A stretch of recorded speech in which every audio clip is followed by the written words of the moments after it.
To begin with, it will definitely have your name. So my name is Saada Sadiq, and I have my name on my letter. Hello family, Happy New Year. So good to see all of you back here. Today we are continuing our series on nursing and midwifery practice in Saudi Arabia. Somebody asked me today what she should expect in her offer letter. If you're new here, my name is Saada Sadiq. You can call me International Midwife. If you haven't subscribed to this channel, kindly subscribe, share the video with friends and family, and we are here to talk about a sample offer from the Kingdom of Saudi Arabia. As a midwife who is so soaked into evidence-based practice, I have a sample of how an offer letter should look like, and this will help us to dive into what should be in your offer letter in case you should have a job with the Ministry of Health, Saudi Arabia. A valid job offer will definitely have the letterhead on it. Don't forget about that. Don't let anybody dupe you. So as it has a valid letterhead on it, it will definitely state your name, your specialty, as in is it BSc nursing, BSc midwifery, BA nursing, BA midwifery, whatever it is going to be stated on it. And there is a decision number on your contract to show that this is when the decision was made, and that is your reference number. And then you also have a job number. This job number is also unique to you alone, just as your decision number. So this is what is linked to your job. So one thing about the Kingdom of Saudi Arabia is that they've already created their jobs with the job number and provided a means for that job already. So it's not as if they are going to create it for you. It is mostly already existing. They create it before they look for the people. Yes, so the job numbers are already there and they will assign it to you. Whenever there is no job number, they are not employed. They create the job number per the need of the country before they go out to look for the people to work. Isn't that amazing? Yeah. Okay. And then your degree specialty will be stated on whether it's a bachelor's degree, a master's degree, or a doctorate degree. And then your job location, as in which hospital and region you'll be at. So when you have this, one thing I want to assure, because some people were asking me, oh, I saw this on my letter, how is the place like and all that. So for example, you could have the Jeddah city, Jeddah region, and you get there and then your hospital might be changed within that same city, or should I say region. So it could be changed within, but for example, if you are supposed to be in Jeddah, you'll be in Jeddah. If you're supposed to be in Jizan, you'll be in Jizan. If you're supposed to be in Al Kuf. I mean, there are a lot of names that I can't mention. I mean, if you find yourself in Jeddah, your hospital, let's say for example King Fahd General Hospital in Jeddah, you might get there and maybe it might be changed to another hospital that is in need of staff at that moment, but it will be within your same region. So wherever you land, that will be your destination, but your hospital can change.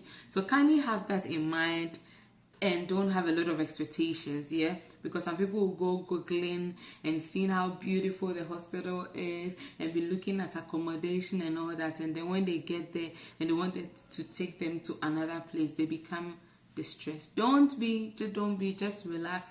You are safe, you are fine so far as you are with the Ministry of Health. After that, what I see here is they have what they call the starting salary. There's a starting salary for your qualification. So for BSc specialization, there is a basic salary for you, and that basic salary runs through for everybody who has a bachelor's degree. There is a fixed amount that runs through for each and every one of us.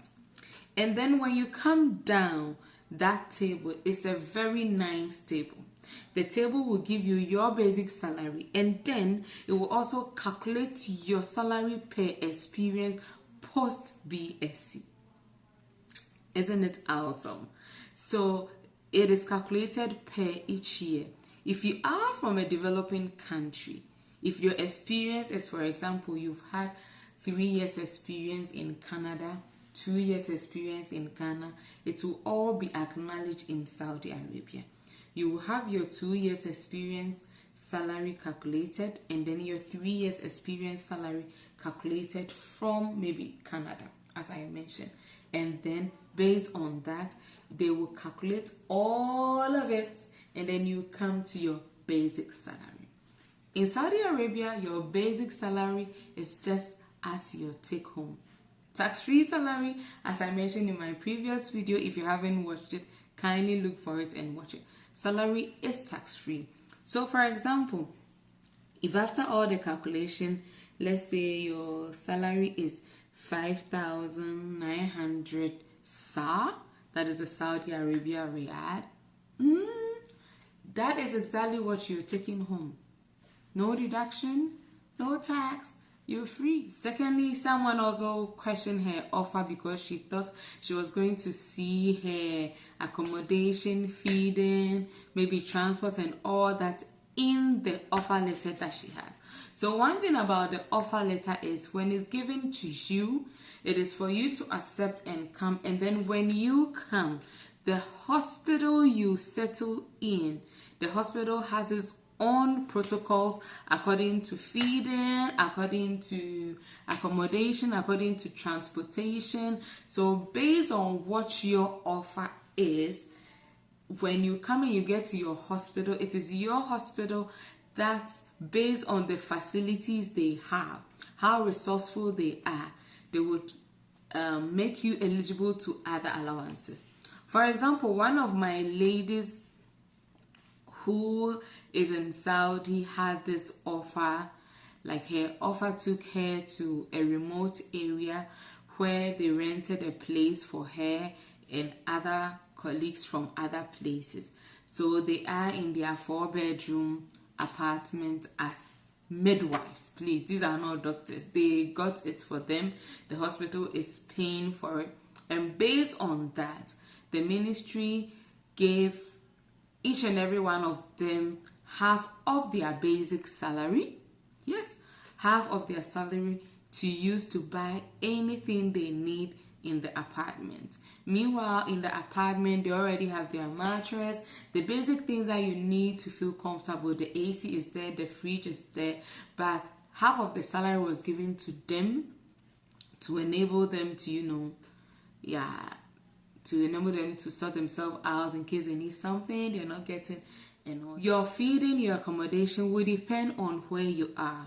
There are some hospitals that are providing accommodation for their people, they are providing water, they are providing food, they are providing means of transportation. Based on that, you might not get the allowance, but where it is not provided, they also make provision for it. And trust me, it's never overlooked. It's never overlooked. The systems are in place, systems are working. So if your hospital is putting you in a place where you need transport, they will provide your transport means, or you'll be giving your transportation allowance. Halas. Feeding is very, very inclusive pertaining to where you are as well. There are some hospitals that are feeding their staff. Most of the big hospitals, like in Fad Hospital, when you hear the name like the King's names, those ones are like the big hospitals, like teaching hospitals. Yes, so those hospitals are, the ish, and there is a whole catering services working 24/7, providing food for their staff. When you come to other small hospitals, they might be providing food for you. They might also be giving you food stuff for you to cook, and some people too are giving allowances. So depending on where you find yourself, then you would see what goes in for you. But for your offer letter, it contains your salary and where you will be going. So if you have your offer letter, congratulations. and prepare to go to the kingdom where they don't deduct tax from your salary.